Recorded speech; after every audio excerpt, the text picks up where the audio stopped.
In SKAARHOJ hardware, you find two types of menus. The one is the classic 16-character 3-line display. With the encoder, you can scroll through different menu options, and with this encoder or this knob, you can change the values, if there are values to change. Like there's values here, you can change between different media stills, apparently.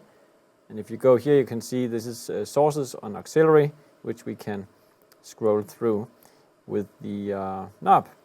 The other type of menu is the new Smart Switch menu, which you find on a number of devices, like from this one, which is the MicroSmart E. It has only a Smart Switch menu, to this one, where you have the E21 SSW with the Smart Switch menu and regular buttons. And then even on this one, the rack controller, you find the Smart Switch menu integrated right there.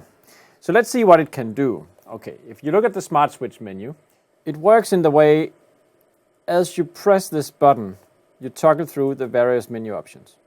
So here we have assigned macro playback to the Smart Switch menu. Currently it's macro number 1, as you can see, and its name is first macro.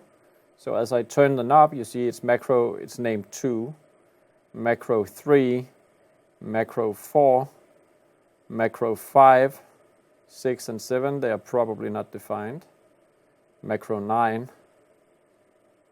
And as you press and hold this button, it's going to run the macro, and now it's stopped. If I press the button, you can see I'm adjusting whether or not an audio channel is on and off, volume for the master, balance for the master, and so forth. Okay, these features are configurable in the fantastic web interface of the UniSketch firmware that runs these units. And to bring the unit into configuration mode, so you can access the web interface, you need a toothpick or a pen, something that will allow you to push the button that is embedded in this hole. So you hold it until the status LED on the back side is blue, and there we go. So now the LED is blue, and it means the controller is not performing regular communication with broadcast hardware. Rather, it will give you access to a web interface.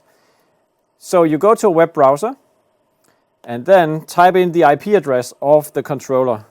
And then you see a graphical representation of your controller. In this case, it's the rack unit. It's broken up into 2 pieces, and you also see there are options on the back side, like a GPIO point, which we can configure.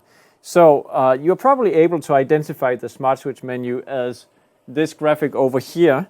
And what you do to access configuration for this is you move your mouse over there, click it, and then the interface will scroll right down to the configuration for the Smart Switch. You remember we already looked at the contents of this menu. We saw that we could play back macros, we could adjust audio volumes, balance, and turn on and off audio, as you can see here from the web interface. All right, I think it could be fun to add selection of stills in Media Player 1. So I just press the plus icon right there, and it gives me a new line for the Smart Switch menu.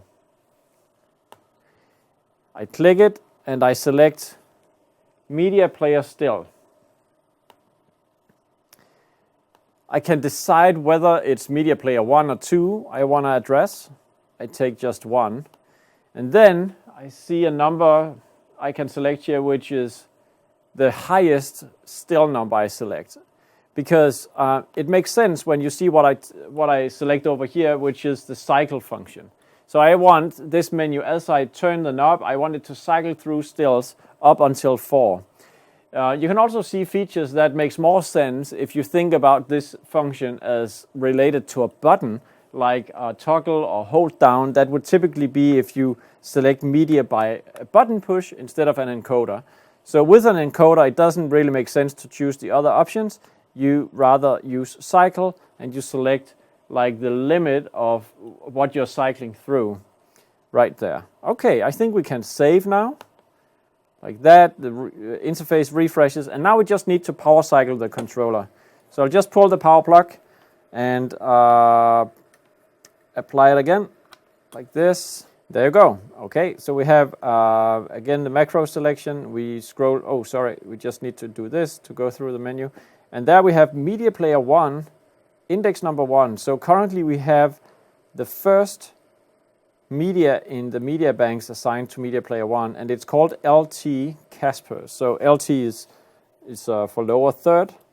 And to confirm that this is in fact the case, we go to the media player in the ATEM software control.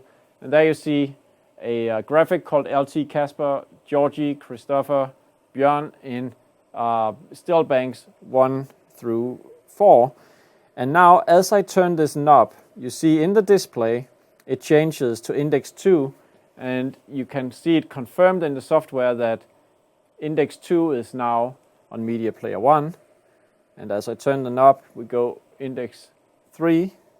And notice how the display shows you the actual file name from the media player. That's great because it confirms what lower third we have selected.